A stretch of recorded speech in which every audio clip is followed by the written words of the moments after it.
Magandang hapon po sa inyong lahat at Happy New Year po. Ako si Ian Cabusaw mula sa Archdiocese ng Maynila, Bikaryato ng Espiritu Santo. At isa po akong maglilingkod, kagaya po ninyo na nandito ngayon. Isa pong mga awit. Ako po ay kabilang sa koro sa loob ng mahigit 30 taon. Isa po akong guro at ipinagmamalaki ko pong isa akong alagad ng Diyos at produkto po ng miracles, kung naniniwala po kayo sa miracle. Ako po ay mula sa pamilya ng mga magulang na may payak na pamumuhay. Itinaguyod po kami ng aking mga magulang. Katuwang po yung aming mga kamag-anak para po makapagtapos ng pag-aaral. Itinanim po sa akin ng aking mga magulang ang binhi ng pag-asa na kahit po mahirap ka, pwede kang maging successful sa buhay. Basta galingan mo lang, tibayan mo yung loob mo, at saka maging mabait ka sa kapwa. Yung nanay ko rin po na nandito ngayon, siya rin po yung nagmulat sa akin na maging aktibo sa simbahan at hinikayat niya kami magkakapatid na gamitin ang aming talento sa pagsisilbi. Lumaki rin po ako na pinamulat sa aming magkakapatid ang kahalagahan ng pag-aaral. Kaya nung ako po ay nag-aaral hanggang nagtatrabaho na, tumatak po sa isipan ko ang dahilan po ng aking pagiging ako pa isang trainer, mentor, speaker, at leader. At yung pong mga trabahong iyon, ang naging pundasyon ko para maitaguyod ang aking pamilya, gayon din po ang maitaguyod ang mga tao sa paligid ko.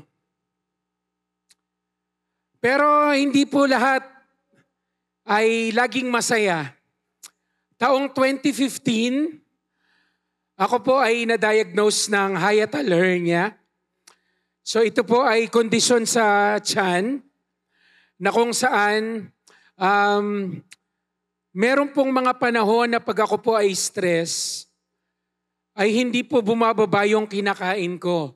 So ang tendency ko po ay mag-acid at isuka yung pagkain. So yun po yung mga unang pinagdaanan kong hirap. Almost 1 month po ako sa hospital noon. Ang malungkot po noon, yung sakit na yon, lifetime siya. Sabi nung doktor sa akin, it will not kill you, but it will make your life miserable. Pero mabait po ang Diyos, nalampasan ko po yun. Although kahit hanggang ngayon po, araw-araw pagising ko, nararamdaman ko yun. Taong 2020,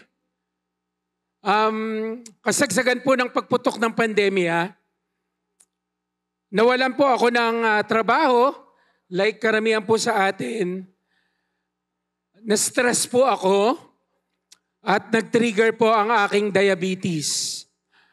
Kasabay noon, nagkaroon po ako ng sugat sa paa na hindi na gumagaling. Akala ko po ma-amputate na ako. Pero awa ng Diyos, naisalba po, 2 daliri lang po yung naputol sa akin. At ngayon po, nakakatayo pa rin ako sa harapan ninyo. Hindi po naging madali yung paglalakbay ko na yon. Halos 2 buwan po ako sa hospital. 4 na operasyon. Hindi po ako nakakatayo dahil putol nga po yung aking daliri. So hindi po ako nakakapag-CR. Naging dependent po ako. Imagine niyo po sa loob ng 2 buwan, nakahiga lang po ako sa hospital bed. Walang bantay, walang dalaw, nakaswero, Tapos pinapalitan ko yung sarili ko ng diaper. Nililinis ko yung sarili ko. Pinapakain ko yung sarili ko, lahat na.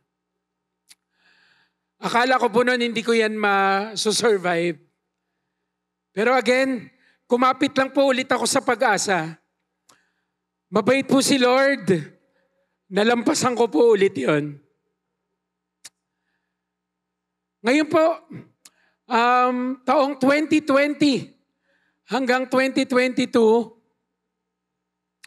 nagkaroon po ako ng COVID. Not once, not twice, but thrice.